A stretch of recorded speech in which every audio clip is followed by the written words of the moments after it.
and welcome to Play PKN, the weekly video bulletin of the top news stories on PKN Packaging News, Australia's media hub for the packaging industry.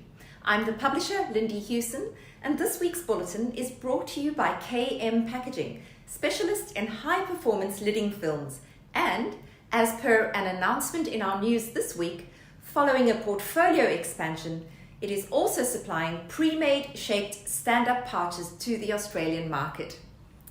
Let's see what's making headlines this week. Mars Food Australia is rolling out its new Masterfoods herbs and spices packaging across 98 SKUs, sporting a new closure system by Cormack Packaging and produced on a revamped automated packaging line at its Wyong, New South Wales manufacturing plant. The packaging overhaul, which marks the biggest process improvement project made on this packaging line in its 25-year history, demanded capital investment of more than $3 million, including for new labelling, capping and detection equipment. The redesigned jar has had the PVC tamper-proof neck sleeve replaced with an induction seal and flip-top lid, making it easier to open as the PVC sleeve could be difficult to remove previously, and also that sleeve was not recyclable. The plastic inbuilt sieves have also been removed because they contaminated the glass recycling stream, as consumers tend not to remove them on disposal.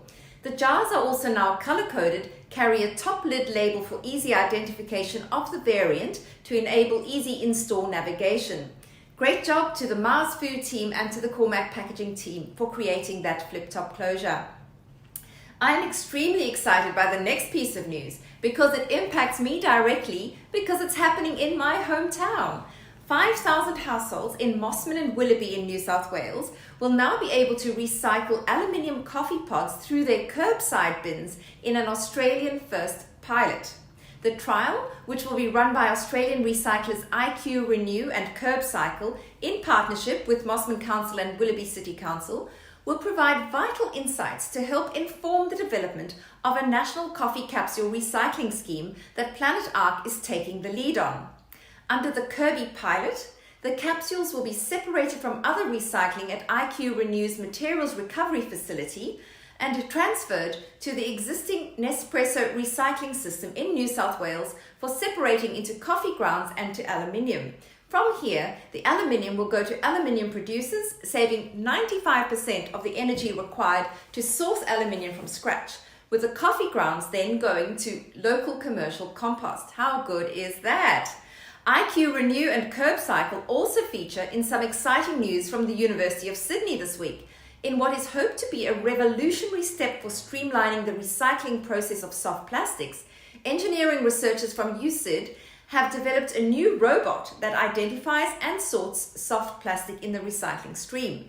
Working alongside industry partners as part of the federal government's Cooperative Research Centre project, the CRCP, researchers from the Centre for Internet of Things and Telecommunications at the University of Sydney have created a smart, automated robotic system that uses AI to sort recyclable waste.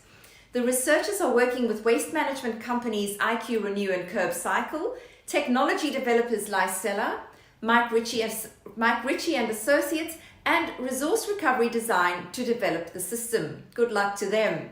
Now to news from the Australian Packaging Covenant Organisation, or APCO as we know it, who has just published its Recycled Content Guide, developed to support the growing number of businesses that are redesigning their packaging to meet Australia's 2025 national packaging targets. Now, the guide provides clear and practical information about how to incorporate more recycled content into packaging.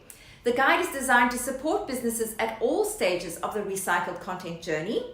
It explains what recycled content is, why its use is so important, what the environmental benefits are, and it also explores the current barriers to using recycled content and how to overcome them, and gives practical steps for businesses to use more recycled content. For businesses on this journey, it's a worthwhile resource because it provides a detailed look at each material stream, exploring the application, performance, and appearance of recycled content for a range of packaging material types. Now, in a bit of global news, still on the subject of packaging materials, The paper bottle trend continues with a recent announcement of P&G's Fabric and Home Care division unveiling its first paper bottle prototype for the Lenore brand, developed in partnership with paper bottle making company PacPrint. The bottle will debut in a pilot trial for Western Europe in 2022, according to Procter & Gamble, with a trial rollout forming the basis of a test and learn strategy to scale up paper packaging and incorporate it more widely across P&G's portfolio.